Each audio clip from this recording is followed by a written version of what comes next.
Hey guys, in this tutorial I'm going to show you how to use tappets. Some people groan when you mention this word, but that's only because they seem to be difficult to use when in fact it's super easy once you know the secrets. Here I've got a range of tappets because I'm a big font fan and I like to have a choice. Here I've got the Art Deco set, the Funky set which has little curls on, the regular alphabet, and a different product called Clikstix. This is like a tappet but has an ejector on the back to help release the letters.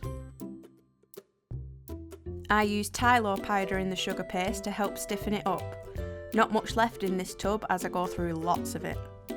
This helps to keep your sugar paste firmer, a bit like gum paste or modelling paste. You want to add this to the sugar paste you're using and knead it in. Start rolling it out with the rolling pin and trim it into a rectangle. One thing that's going to make your decorating life super simple and effective is a pasta machine. It doesn't have to be a fancy one, I just have a basic one with a crank handle, but for rolling out consistently and evenly you can't beat it. This is on setting 3,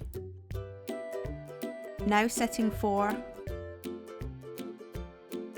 and finally setting 5. I found this number is the best for most tappets. For the funky tappets you can get away with setting 4, but for the smaller ones 5 is best. You'll need to experiment with your machine to check what numbers and thicknesses yours does. As you can see, the paste is very flexible at the moment, so we're just going to cut it into strips. The strips stop too much wastage as you're able to cut one letter at a time. I'm just cutting these strips at various widths to allow for the different sized fonts.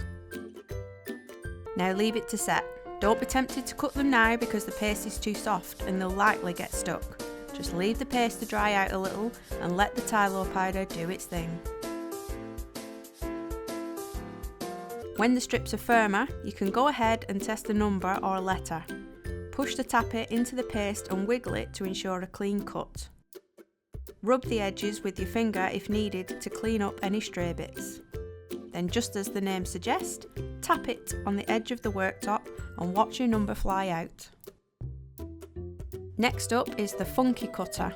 I'm just looking for a letter that will fit. This is the only one I found that you can use on setting 4 without too much trouble.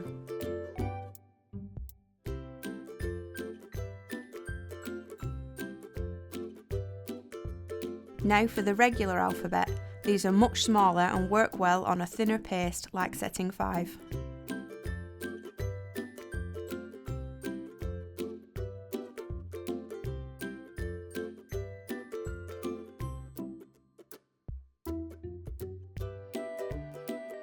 For the Clikstix, when pushing the letter into the paste, you only want to hold the sides of the cutter, not the ejector, as that will create an impression. Take out any unwanted pieces from the centres of letters, and for this all you want to do is gently press the ejector button and it pops right out.